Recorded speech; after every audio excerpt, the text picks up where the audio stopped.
Right, so it's like bubbles. I don't want to give it.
Hi, welcome everyone to the Campus for All Animals, the Houston SPCA. Thank you for joining us for the Pet Podcast today. I'm your host, Dr. Roberta Westbrook. We have some wonderful information for you today. We are going to be talking about the various types of pet identification that you can provide for your pet to help you get reunited with your pet in the case that he or she ever gets lost. And we hope that never happens. But get your questions ready. Post them, and I'll try to help answer those. And before I do, I want to invite you all to come on down to our campus this weekend. Bring your family, bring your friends, make a day of it. We have dogs, cats, puppies, kittens, rabbits, all looking for their forever home. Our hours are from 1 p.m. to 6 p.m. So you can come on down. Face masks are required to come on in, but no appointment is necessary. And you can meet wonderful pets like our friend Charlotte here. This is Charlotte. Charlotte is a beautiful, beautiful cat. Young, we think about 6 months old. And Charlotte is going to be available for adoption this weekend. So she's going to be our little buddy here. Look how beautiful she is. Gorgeous she is. And what we're going to do today is we're going to be talking about, when you get a new family member, we want to make sure that we can always keep your family member in touch with you. Sometimes accidents happen, pets get out of the yard, sometimes they break free from their leash and they get lost. And we want to make sure that we provide you with all of the available tools that you can use to help get your pet back to you in the home where they belong. So we're going to talk about microchips, and we're going to talk about tags, and we're going to talk about some new city ordinances that have just passed that may help us get your pet back to you even faster. So thank you, Charlotte, for being such a great pet for us today and interacting. But go ahead and post your questions. So this is what I want to talk about: pet identification. We are all used to having some sort of pet identification on our pet, usually a collar, or maybe even a collar with a tag attached like we see here. Many of us, when we get a new pet, one of the exciting things that we do is we go to our local pet store, we buy a well-fitting collar and or a harness and a leash. And those are all very, very important. And usually what we also do is we love to go to the little engraving machine and get a pet tag made. We can have them in the shape of a little fire hydrant or a bone or a heart or a paw print. But these are really adorable pet tags that can be attached to your pet's collar or harness. That way, if your pet ever becomes lost, whoever finds your pet can not only know your pet's name, but you can have these engraved with your name and phone number so that they can contact you. This is a really good and very common way to give your pet some sort of identifier so that a person who finds your pet says, okay, Charlotte has a family. Charlotte has owners, and we want to reunite Charlotte back to her family. So a finder of Charlotte can give you a call. So this is a very good first tool that you can use to keep your pet safe and get your pet back to you. So any questions regarding pet identification so far? Yeah, so Jamie was wondering, what is the best place to get one for low cost, and how much do they usually cost? Oh, that's a great question. So when we're talking about microchips, this is very basic. But before I answer that, let me tell you about a new city ordinance that passed in January. So for residents of the city of Houston who are living inside the Houston city limits, there is a requirement to have your pet microchipped. And what that requirement does is the microchip replaces the need for the licensing tag. So if you live in the city of Houston, you should register your pet with the city and obtain a license. Previously, when you registered your pet with the city of Houston, you got a licensing tag. This is not the same as a rabies tag. This is a city license tag. Now what the city of Houston has done is said, we will replace the metal tag with a microchip. And so now residents of the city of Houston are required to have a microchip for their pet. What this does is it actually helps expedite the reunification of your pet to you in the event that your pet gets lost and finds itself in the shelter at the city of Houston. So the way that it works is your veterinarian can implant a microchip. I know it's maybe difficult to see this, but a microchip is essentially a very small electronic unit that gets implanted under the skin of your pet, usually just on the back of the neck or between the shoulder blades. And the microchip is about the size of a grain of rice, maybe a little bit thicker. And it's implanted just like a shot. Once it's implanted, it stays there under the skin.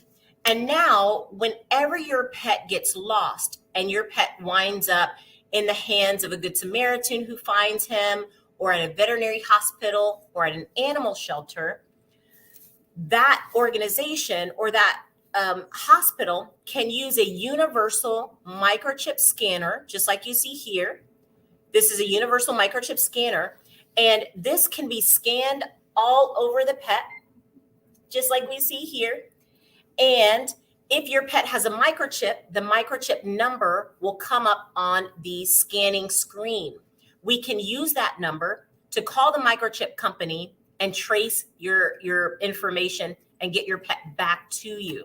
So this is what it looks like. And you will get, when your pet gets a microchip, you will receive all of the information that you need to make sure that the microchip is registered and updated with your contact information so that we can always make sure that we can get your pet back to you as soon as possible. So this is what the syringe looks like for the microchip. And, it's a fairly decent sized needle, and so it can somewhat be intimidating, but the pets actually tolerate the implantation of the microchip quite well. So all of the pets that are adopted from the Houston SPCA have a microchip placed. It's always been our policy because we always want to make sure that we are able to get the pets back to their adopter as soon as possible. So we are actually going to give Charlotte her microchip here today so that you all can see what the process is like, how it's not too bad for the pets and they tolerate it quite well. So what Lisa's doing is distracting Charlotte a little bit with some treats. I have the microchip needle here. And what I do is I just tint up the skin just on the back, just between the shoulder blades. And we're just going to give Charlotte she says, ow, but she still takes her treats. And so she did a little bit of vocalization. It sounded just like she said, ow, didn't it? Ow. But she kept eating her treats. and it didn't seem to disturb her. And so now that microchip is implanted right underneath Charlotte's skin. So let's say Charlotte gets lost. She winds up at a veterinary hospital, a shelter, the City of Houston shelter. Universal PET scanners can be used, and we all use them to try to make sure that a pet that comes to us is not microchipped or is microchipped. So I press this little button, I scan it over Charlotte's back, and a number pops up here on the screen. So if Charlotte ever gets lost, we can call the microchip company. They will contact you as the owner of Charlotte, as Charlotte's parent, and they will let you know Charlotte has been found and give you information about where to pick your pet up. So it's a form of permanent identification. The reason that might be better than using a metal tag like you see here is, if you can imagine, your pet that's roaming around in the streets may have a metal tag, but this metal tag can get caught on fences, can be pulled off, can get lost, can get destroyed. And in some cases, it's not permanent. We've also had animals come in with pet tags that actually don't belong to them. A collar was put on them that maybe belonged to a past pet or an old pet. And so they come in with a collar that actually isn't accurate for the pet. And so these can be very handy, and they're a great addition to pet identification. But if you want something permanent, a microchip might be one of the things that you can consider. Please talk to your family veterinarian about their cost for the microchip. Some microchips can be obtained for as little as $15, and sometimes organizations even put on free microchip clinics. So please contact, usually municipal shelters like the City of Houston can put on these free microchip clinics and give them at a reduced cost. But please contact them and your family veterinarian to see what that cost might be for you and your pet. Any questions so far? Yeah, we've had a couple questions come in.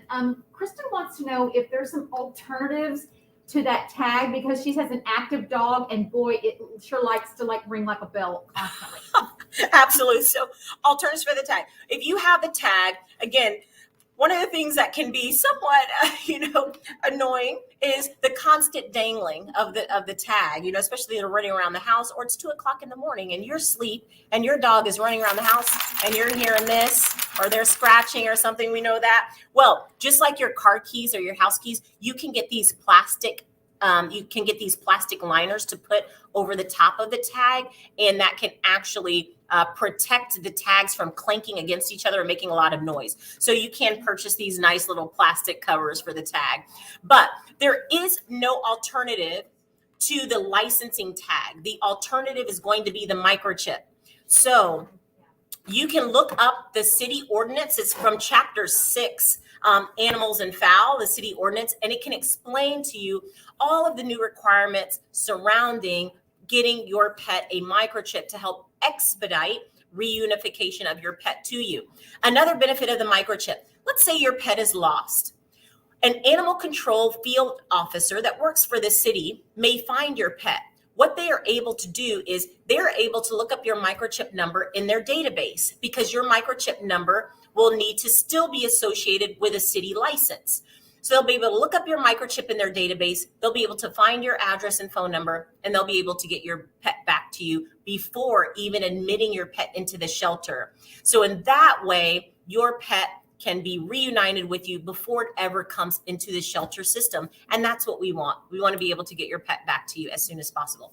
What other questions can I help with? So Jamie wanted to know if the ordinance is required for other type of animals outside of dogs and cats, like rabbits and other animals. That's a great question. And no, it only describes dogs and cats. So hopefully, when you're talking about small mammals, rabbits and guinea pigs, they're certainly more rare that they become lost and wind up in the shelter system.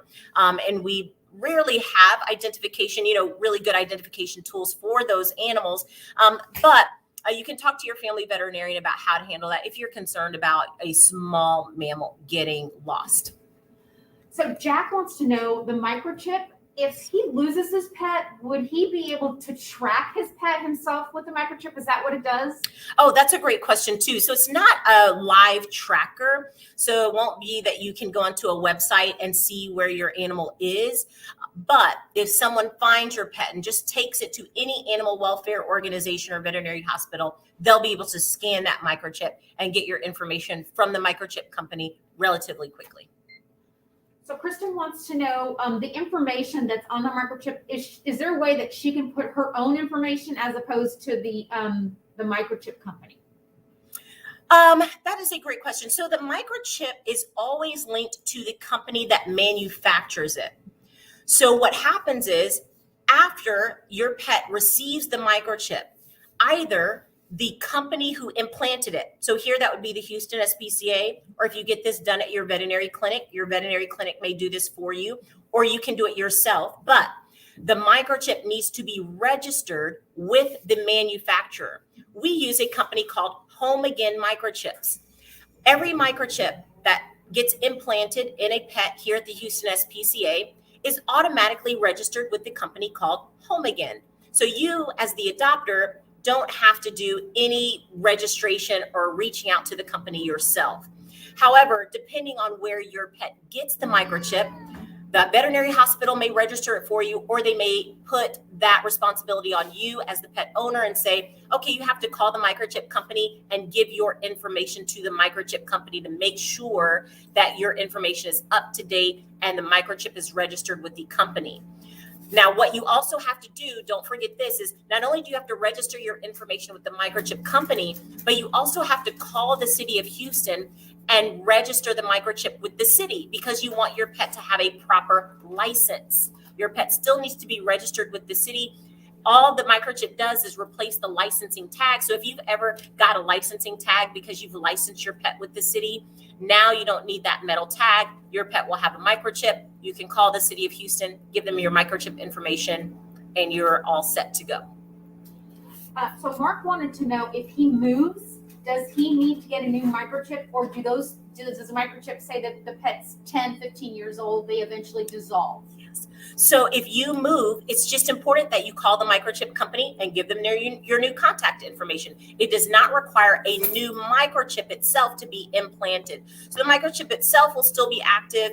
You just have to call the company and make sure your information is updated. Now, remember, you should be taking your pet to the veterinary hospital every 6 to 12 months.